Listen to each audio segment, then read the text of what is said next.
back to the Chemistry Simplified classes. In the previous lecture, we have done what is a chemical reaction and we discussed the characteristics of chemical reactions.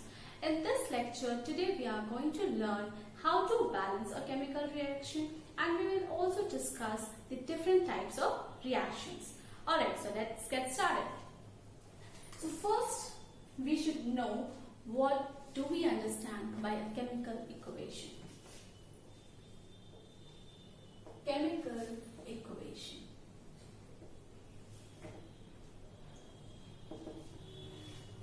Alright, so chemical reaction, chemical equation, basically it is a method of representing a chemical reaction with the help of formulas and symbols. Simple? Okay, for example, if I say zinc granules are added to the dilute hydrochloric acid solution. Okay, so how do we represent this? If I am saying zinc granules are added to dilute HCl or dilute H2SO4. So I will write Zn, okay, which is a symbol for zinc. I'll write it more clearly. So this is zinc granules are added to dilute HCl. You can take H2SO4 also, and let us take dilute sulfuric acid. Okay, so when this is added, what do we get? We get ZnSO4 plus H2 gas is released. Okay, so I had a reaction and I have represented that reaction with the help of formulas and symbols. Okay, so this is a chemical equation where this on the left hand side is known as the reactant, and on the right hand side we have the product. And the reactant, the properties of the reactant is entirely different with the properties of the product. Alright, now what is a balanced and what is an unbalanced equation? Now when you start learning a bicycle, what we do in order to balance ourselves, what we are doing, we have to put our both hands on both the handles. If you don't do that, what will happen? The chances of falling are more, right? The chances of falling is more. So when you are riding with only one hand, you may fall. But if you're balancing with both your hands, you will not fall. Same thing happens. Now in this case, let us just check the number of atoms present on both the sides. So if we look on to the left hand side, we find we have one atom of zinc, two atoms of hydrogen, one atom of sulfur and four atoms of oxygen. Alright, and in this right hand side again we have one zinc, one sulfur, four oxygen and two hydrogen. So here on both the sides we have equal number of zinc, we have equal number of hydrogen, we have equal number of sulfur and equal number of oxygen. So when the left hand side and right hand side, that means when the reactant as well as the product side has equal number of atoms, then we say it's a balanced chemical reaction. And if not, then it is an unbalanced chemical reaction. So we are going to learn how to balance a chemical reaction by Haidt-Trunnell method. Okay? So let us just do that. How? Balancing of a chemical equation.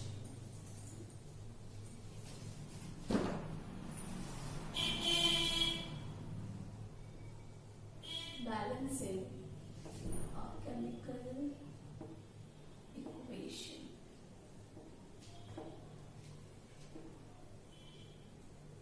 First reaction is zinc reacts. This we have already done. We will do another one.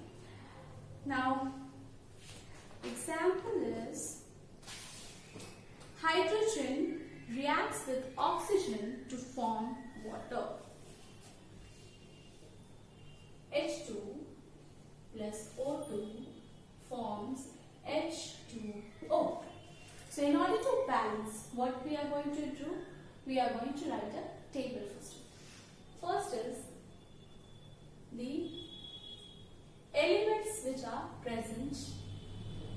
Secondly, number of atoms in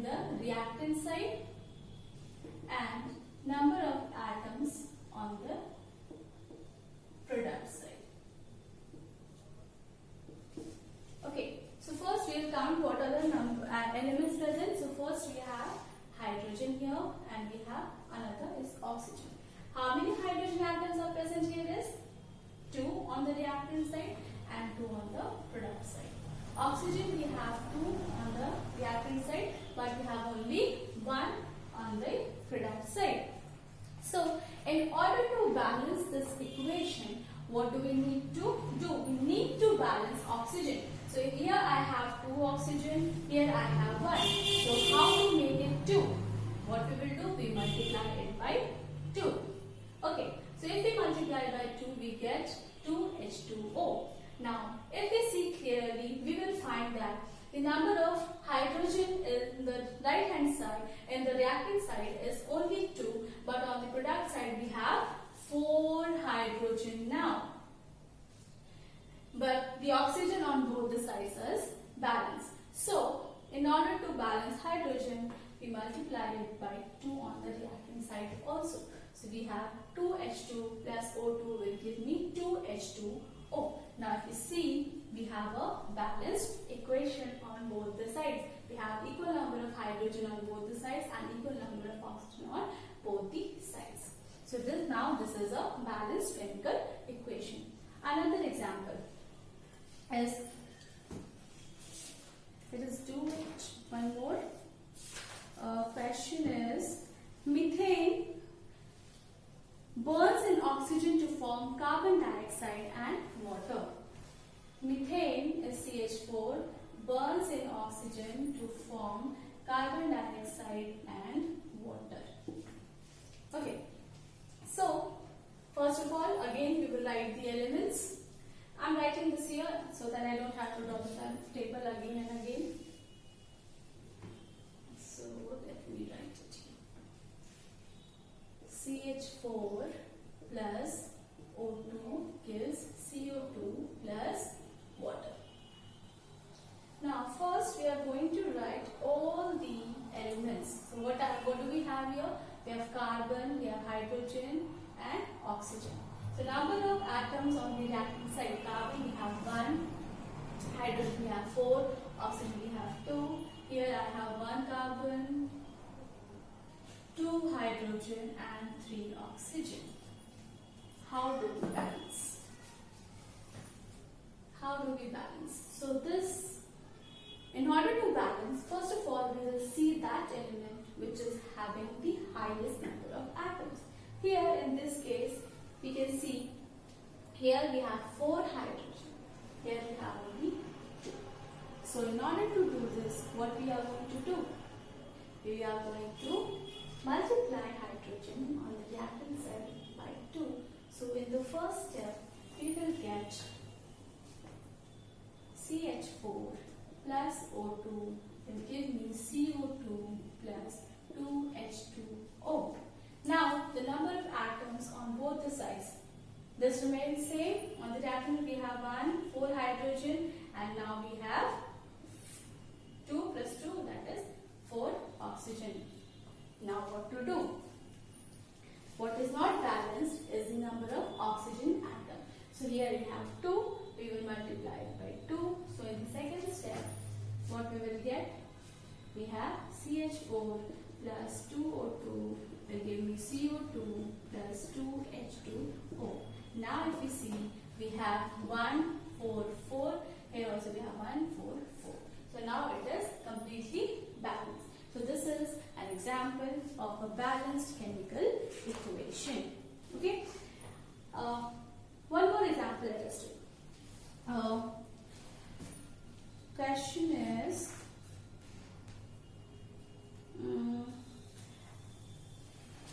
let us do a good one, tough one. CuSO4, copper sulfate plus sodium hydroxide. Copper sulfate plus sodium hydroxide. Sodium hydroxide is going to give, we will be getting copper hydroxide plus Na2SO4. Alright, now In this case, first of all, we are going to write the elements. What are the elements we have?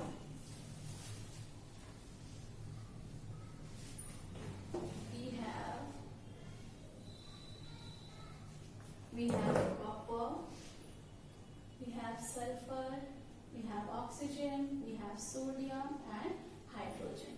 So on the reactant side, we have 1 copper, 1 sulfur, 4 oxygen, 1 sodium, we have 5 oxygen, and 1 sodium and 1 hydrogen. In the product side, we have 1 copper, 2 plus 4.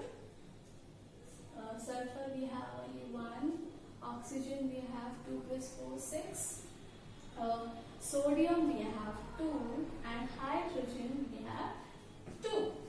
So how to balance this equation? 1, 1, 5, 1, 1.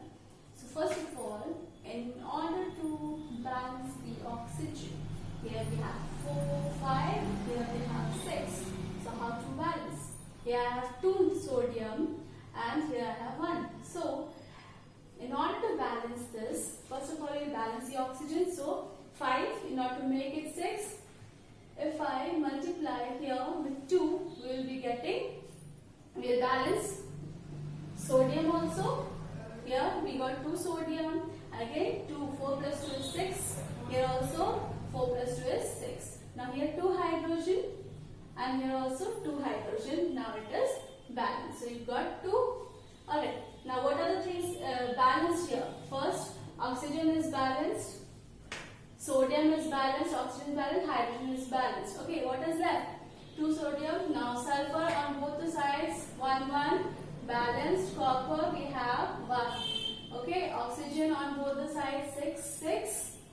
So I guess all the atoms on both the hand sides are balanced. So this is a balanced chemical equation. Alright. So next, we move on to knowing the different. Now, one more thing is, how do we make our chemical reaction more informative? So in order to make our reaction more informative, we can write the physical states of a chemical reaction. Okay, for example,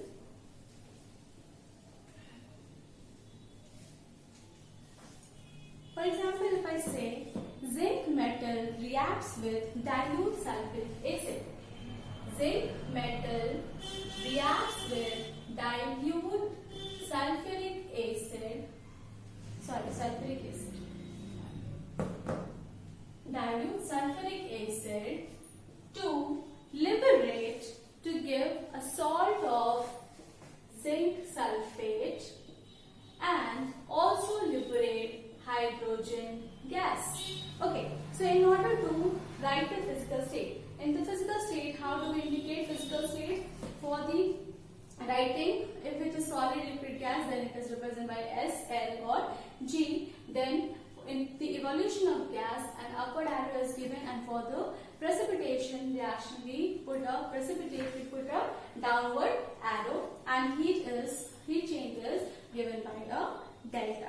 Okay, and the conditions, if it is a catalyst, the conditions are also mentioned. So here, in case zinc metal is a solid, so we denote it with S. We have a dilute sulfuric acid solution, so it is a solution, so it is liquid.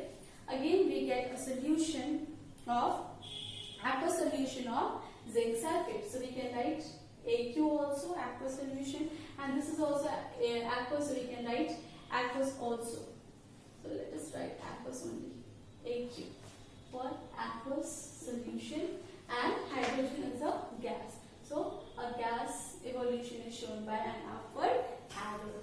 We write G. Okay, so this is how we represent. Now for example, if there is a formation of a precipitate, for example, calcium hydroxide. Calcium hydroxide reacts with carbon dioxide. Okay, so calcium hydroxide, aqueous solution of calcium hydroxide reacts with carbon dioxide in a gas to form calcium carbonate, which is solid, and along with it water is formed.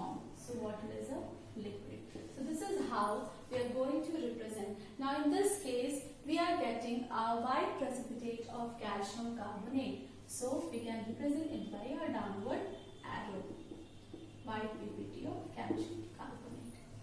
Similarly, there is an evolution of heat. For example, decomposition of calcium carbonate.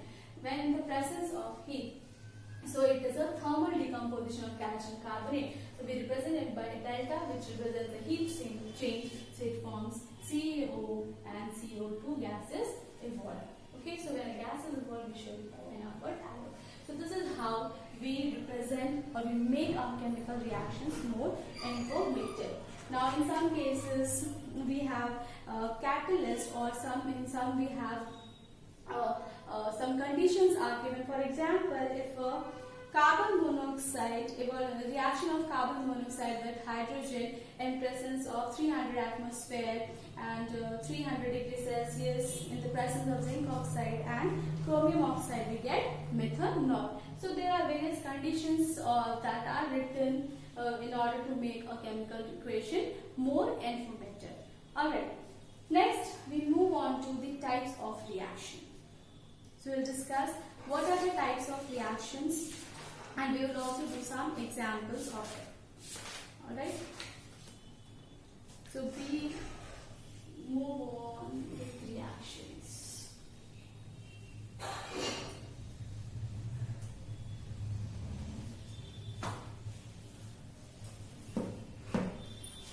Types of reaction.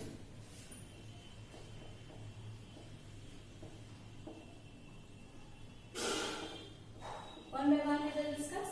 The first one is combination reaction.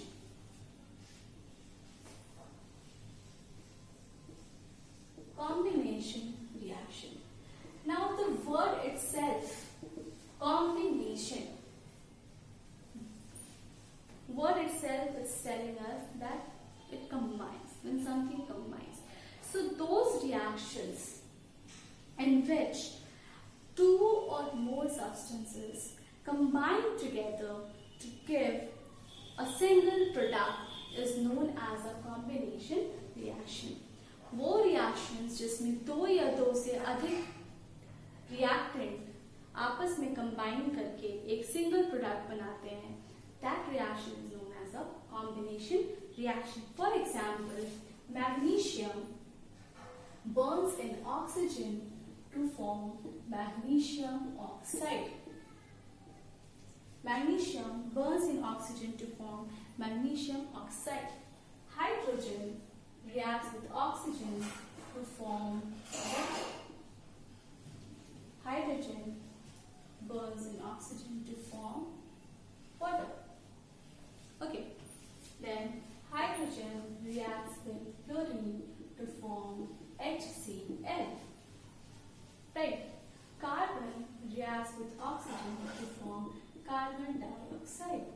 So all these reactions are the combination reactions where we have two reactants.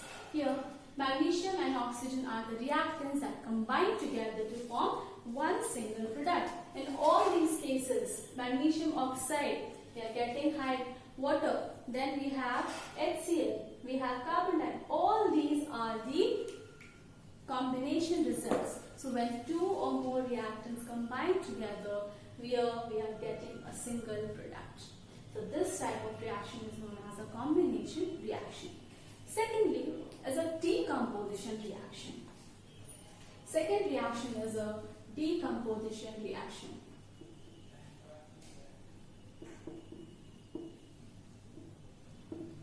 What is a decomposition reaction? Now, decomposition reaction is just opposite of the combination reaction. In combination reaction, two reactants combine together to form one single product. But in decomposition composition reaction, those reactions in which one single reactant splits up to give two or more product is called a decomposition reaction. For example, we have thermal decomposition, we have photochemical reaction. Okay, one example is calcium carbonate decomposition. When calcium carbonate is heated, it decomposes to give calcium oxide and carbon dioxide gas. So here calcium carbonate CaCO3 in the presence of heat splits up to form calcium oxide and carbon dioxide.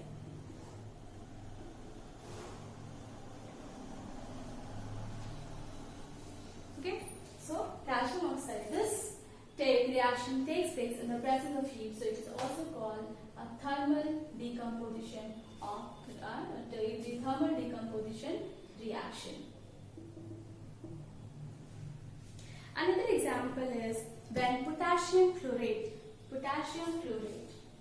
KClO3, when potassium chlorate is heated, it gives potassium chloride and oxygen.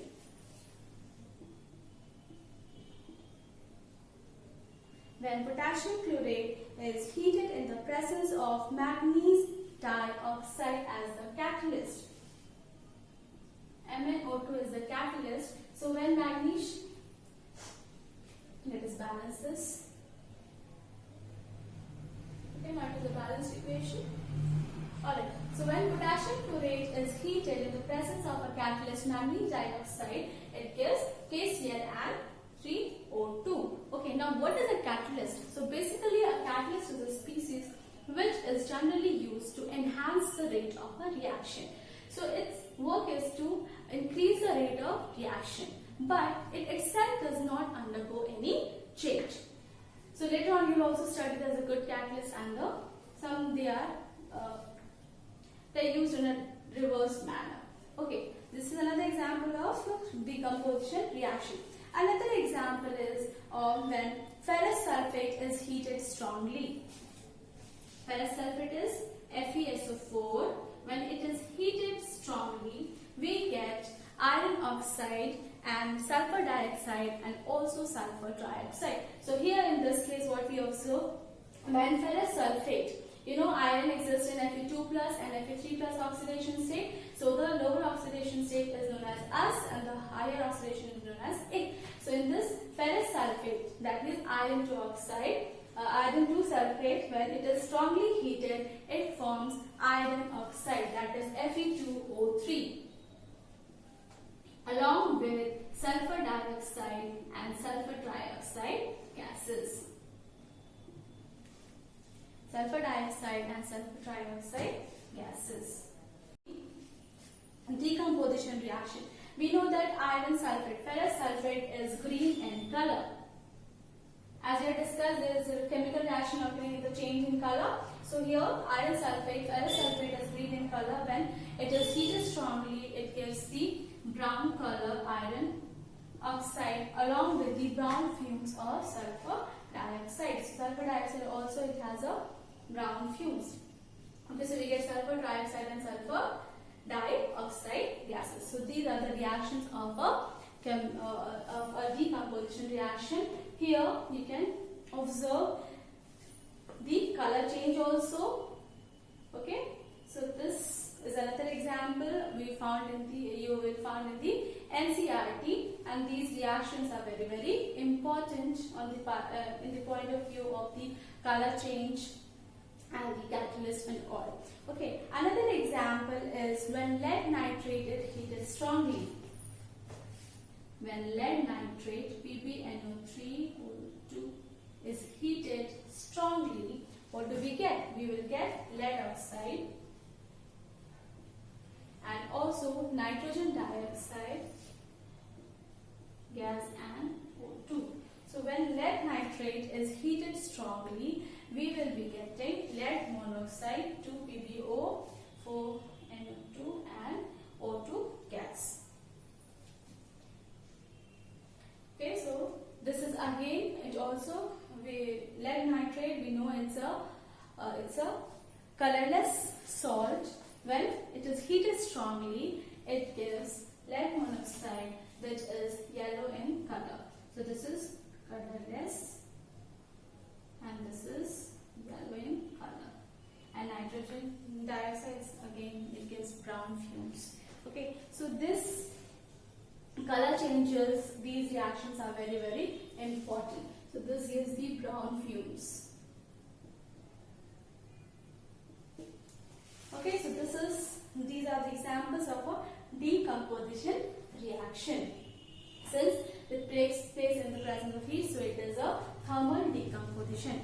Now some reactions take place in the presence of light and also in the presence of electricity. So in the presence, like for example, H2 and O2, hydrogen, water in the presence of electricity, electrolysis of water, in presence of electricity. It splits up, splits into its own constituents, that is H2 and O2 gas. So this is liquid. On electrolysis, it breaks into its own constituents like H2 and O2. Another example is the photochemical reaction. For example, when silver chloride is exposed to sunlight, when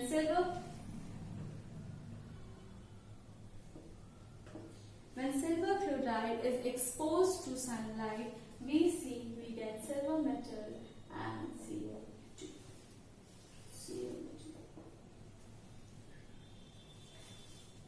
Similar example is given by AgBr also. In presence of sunlight, it gives Ag plus Br2. Okay, so this is known as a photo decomposition reaction since it happens in the presence of light. Okay, so these were the examples of a decomposition reaction. Third reaction is a displacement reaction. Displacement reaction. Now, what is a displacement reaction? Now, what happens in a classroom? When all the friends are sitting together, they want to sit together, teacher comes and then changes their places. So, what she does, she gets one student from one place, another student from another place and changes their position. So, what happens in displacement reaction? One reactive metal displaces the other metal from its place. That is the displacement reaction. So those reactions in which one element which is higher in the reactivity series takes place of the other metal which is present in the lower reactive series from its salt solution, then it is known as a displacement reaction. For example, copper sulfate, CuSO4, which is a blue color solution. Okay, when zinc is added to copper sulfate solution, zinc displaces copper from its position to form zinc sulfate and copper is removed from its place. Okay, so copper sulfate is blue in color, whereas zinc sulfate is colorless solution and copper is a reddish brown in color. So these color changes are important. Another example is when copper sulfate, which is blue in color, when iron is added to it, what happens? It displaces copper from its position and forms a green color solution and copper is removed. Okay, so these are the examples of displacement reaction. Another example is when copper sulfate, which is blue in color, when magnesium is added, it forms MgSO4 and copper is again removed. So again we get a colorless solution. So you can see all those elements which are highly reactive than copper, iron, magnesium and zinc, all these are present in the higher reactivity series. They are highly reactive than copper, that is why they can displace copper from its salt solution and thus you can see we get a colorless solution. Okay, but the one which is less reactive, for example, if I have FeSO4 and then copper is added, what will happen? There will be no reaction taking place as copper cannot displace iron from its reaction because copper is less reactive than iron. Similarly, if I have zinc sulfate and if I try to add copper, there will be no reaction as zinc is less reactive than copper. as copper is less reactive than zinc, it cannot displace zinc from its salt solution. Okay, so these are the examples of a displacement reaction, which is accompanied by a color change. Next reaction is very important, double displacement reaction. Double displacement reaction.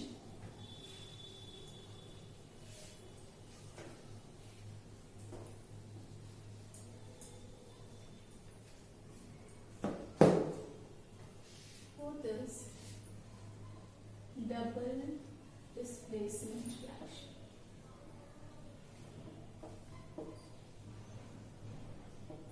In a double displacement reaction, what is a double displacement reaction? Now suppose there are 4 friends. 2 girls are sitting together, 2 boys are sitting together. But the strict teacher comes in and she doesn't want them to sit together. What she will do? She will change. Suppose Akash and Abhishek are sitting together, Riya and Shruti are sitting together. What she will do? She will make Riya sit with Abhishek and Akash sit with Shruti. So what happened here? Only the students are exchanged. Okay, so in this double displacement reaction, what happens? Only the ions are exchanged from the 2 compounds. So those reactions in which 2 compounds react by an exchange of ions is called a double displacement reaction to form 2 new compounds. For example, when silver nitrate solution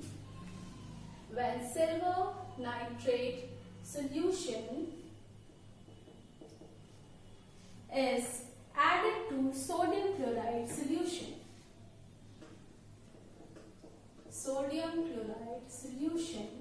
What happens here? Now, we know that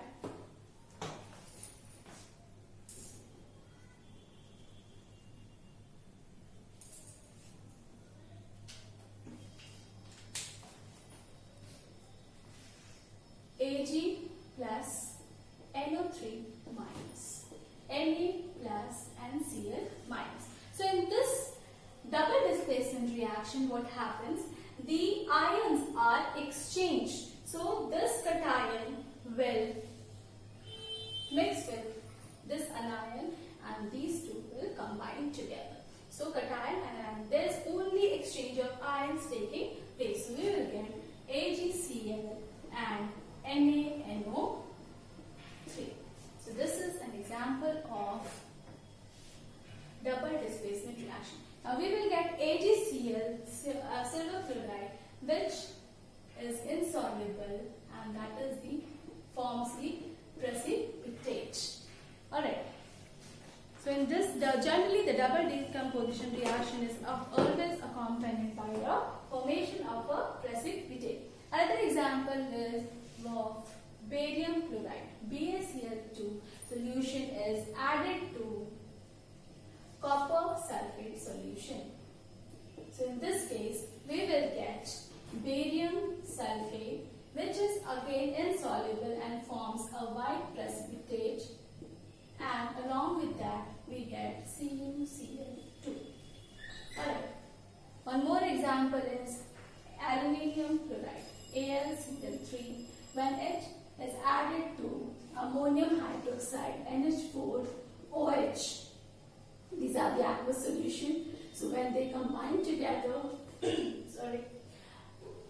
we get aluminium hydroxide, which is again insoluble.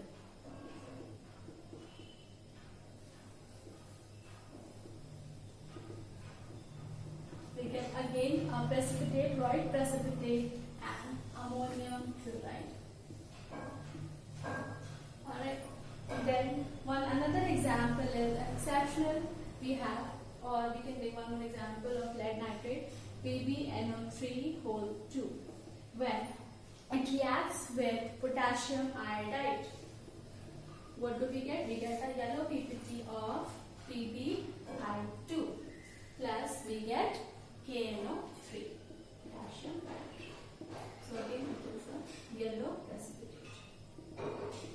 Okay, so generally the double decomposition reaction is always accompanied by the formation of a precipitate. So those reactions which involve the formation of precipitate is known as a precipitation reaction. Next, one more example which is an exception, when sodium hydroxide reacts with hydrogen fluoride, it forms NaCl and water. This is also a double decomposition reaction, but in this case, we know that sodium chloride is soluble in water, therefore no PPT is formed. Okay, so these are the examples of a double decomposition reaction. Next, we move on to the oxidation and reduction reaction.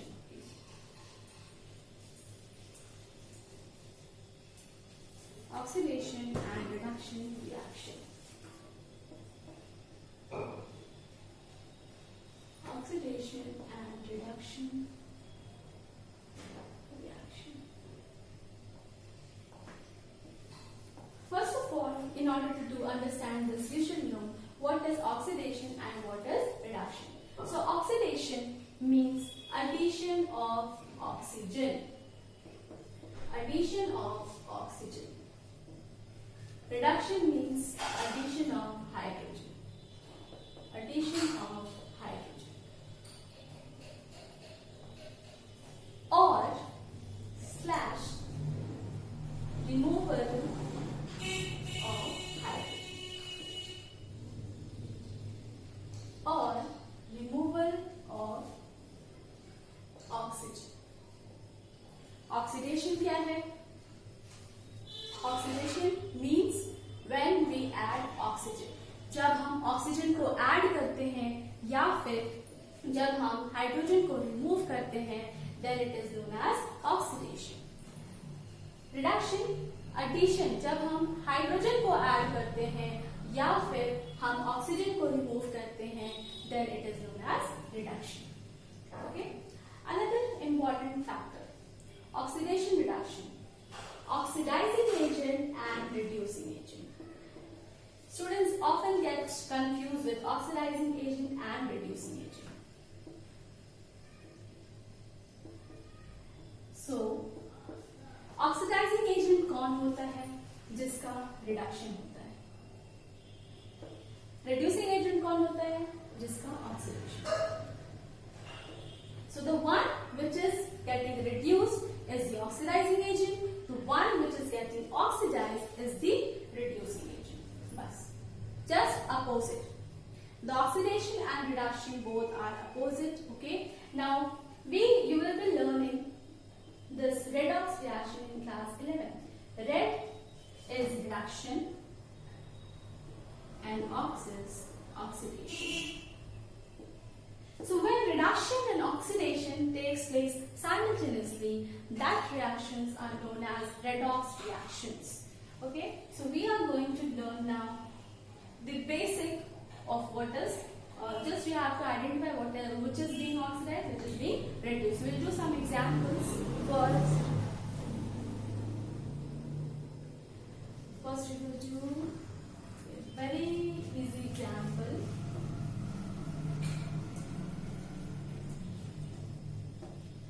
We have copper oxide that is treated with H2 and plus. Okay, we get copper plus H2O. Now, in this reaction, we can clearly see copper oxide, when it reacts with H2, it gives copper plus hydrogen. Now, in this reaction, you can see copper oxide. Okay, copper oxide is losing the oxygen. So copper oxide से oxygen remove हो रहा है. So when there is removal of oxygen,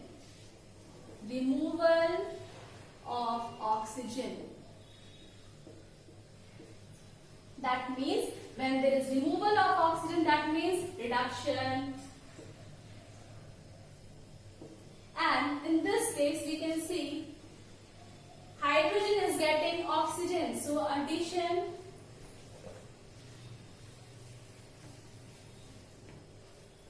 Here, addition of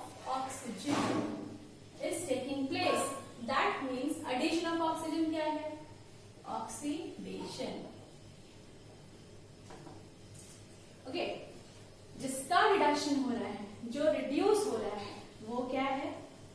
oxidising agent. So here the substance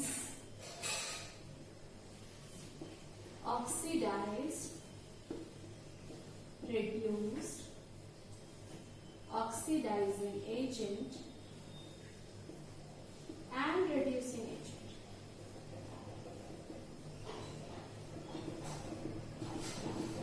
The substance which is oxidized is hydrogen. The substance which is reduced is copper oxide. So oxidizing agent will be what? Copper oxide. जिसका reduction हो रहा है वही oxidizing agent, and we get both oxidizing agent and reducing agent on the reactant side as well. So reducing agent क्या है? H2. So this is the example of a redox reaction. Alright, another example will be, for example, H2S reacts with Cl2.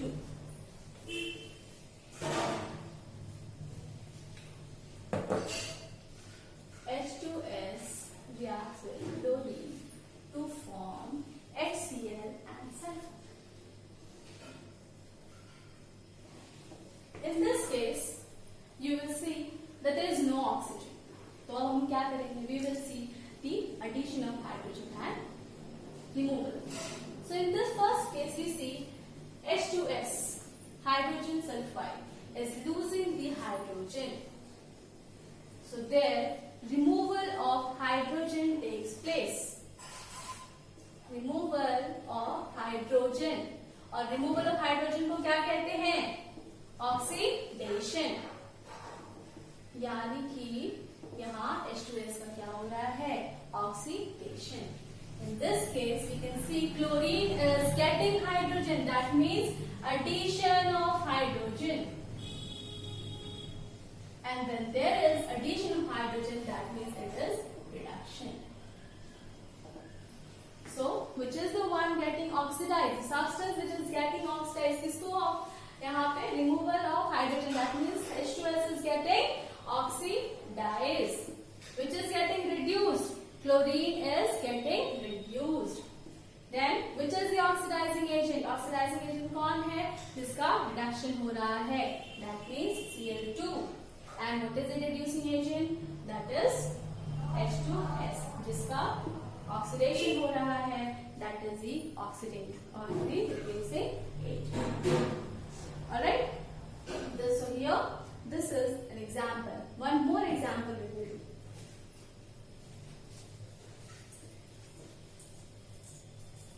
That will make everything clear. For example, when manganese dioxide, MnO2, dioxide reacts with hydrochloric acid, it forms manganese chloride, chlorine, and along with that we have water. In this case, we will see what is happening. First of all, MnO2. Here, removal of oxygen takes place. So in this case, you see oxygen is being removed. Okay, so this is removal of oxygen, and removal of oxygen means oxygen remove हो रहा है, यानी कि this is the reduction. And in this case,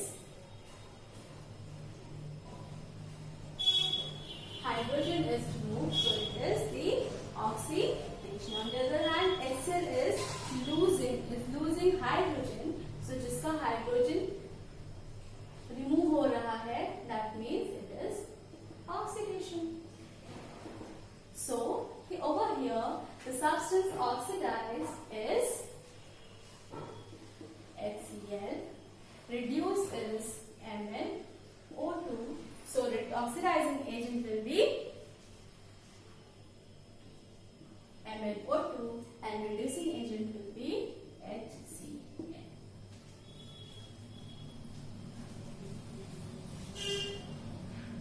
I hope this much is clear. Last part of the topic of the chapter is effect of oxidation reactions in everyday life. So there is some in our day-to-day life. Again, there's oxidation taking place, and one such effect of oxidation is the corrosion and rancidity.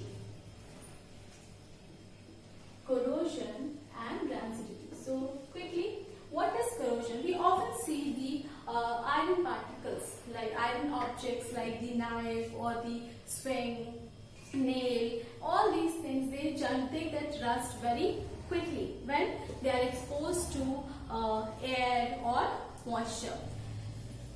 Over the period of time, they just get rust. Okay, a brown layer is formed on the surface of the metal. Now, how do we define corrosion? So, in order to define corrosion, we say that corrosion is a process in which metals are eaten up gradually or chemical. Okay, such things happen mainly in the case of iron objects. For example, rusting of iron. What happens during the corrosion of iron?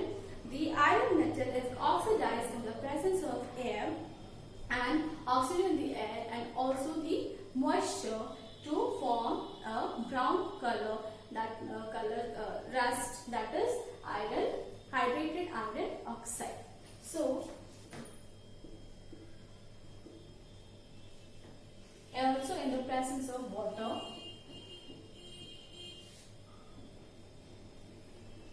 to form an iron oxide.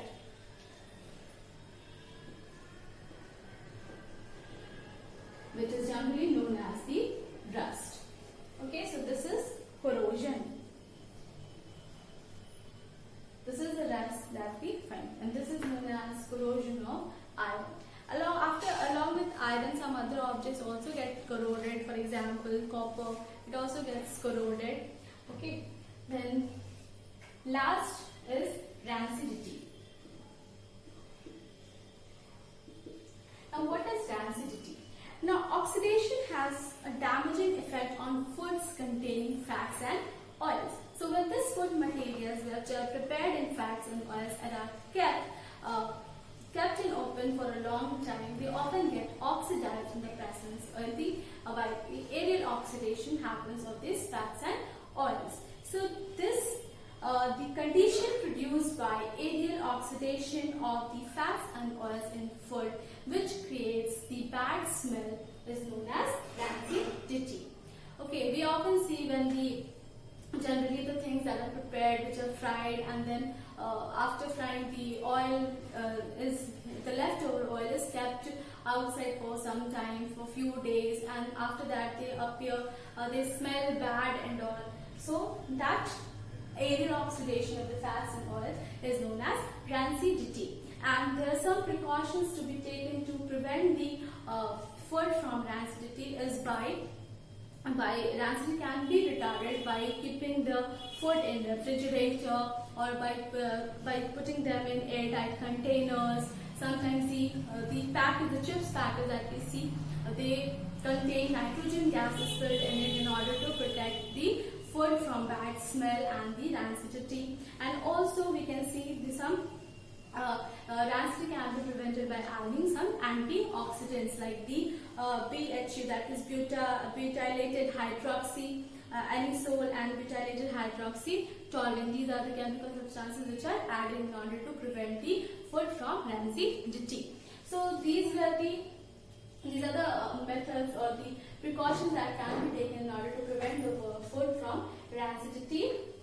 Then, in order to prevent corrosion, we know that painting, oiling is done. Okay, so all these, this was about for the first chapter, chemical reactions. Okay, hope you have understood this lecture. If you like my lecture, kindly like and subscribe it, because you have completed the first chapter. Okay, thank you guys. Have a good day.